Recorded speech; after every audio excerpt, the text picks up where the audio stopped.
Insanul Fahmi berharap penyidik Bareskrim Mabes Polri segera menangkap pelaku penyebar rekaman CCTV di rumah Inara Rosli. Karena diketahui identitas para penyebar video rekaman CCTV rumah saat Inara Rosli bermesraan dengan suami siri Insanul Fahmi, akhirnya diungkap saksi ke pihak kepolisian.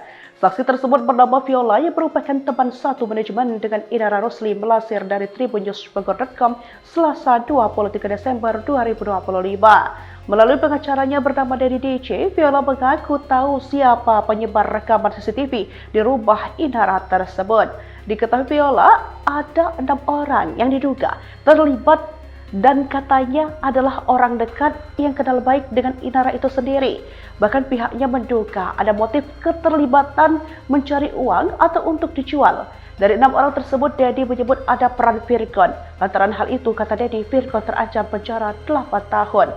Inisial AVMPN, dia Viola terpanggil karena sebelumnya beredar itu. Pelaku sempat memberikan kepada Viola, langsung dimarahi, hapus, itu nggak boleh, kamu bisa nanti berhubungan dengan penjara. Tapi oknum yang berinisial A, dia tidak mengindahkan, tapi dia menyebarkan, ungkap Dedi.